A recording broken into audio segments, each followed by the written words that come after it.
Well, I mean, the problem is, which is not necessarily a problem, it's just the way technology has changed. I mean, people who aren't real engineers can actually do a decent job recording too. I mean, and you don't need to be able to, I mean, when I got started, I had to be a legitimate engineer. I had to be able to walk into pretty much any studio in town and record efficiently and make sure everything sounds good, and that whether it was a good studio or a bad studio, which is part of the reason I had 2 big racks worth of gear, and I had cartage that came with me every time I did a session, because I had gear that I knew inside out that I was real quick with, and I could, even if the studio had some great stuff, I might use it too, but I might only use my stuff because I knew how my stuff worked and how it sounded, and regardless of where I worked, people always got great sounding tracks.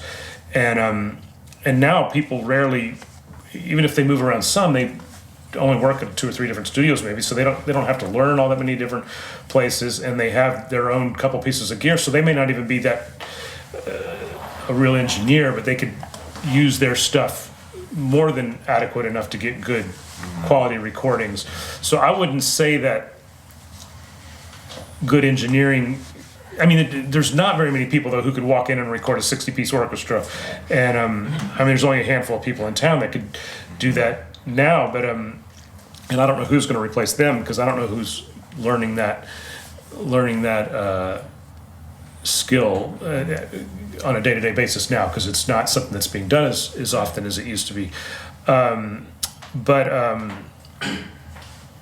So I think there's still people who can make quality. It's possible for people to make good sounding records who aren't engineers first, right, is what I'm saying.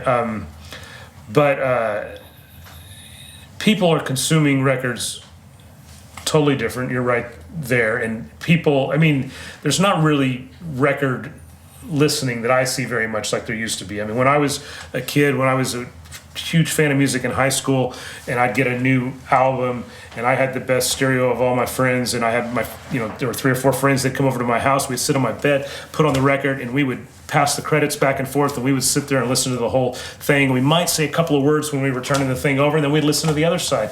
And that was how we listened to music. And when we listened to music, that's all we did was listen to music.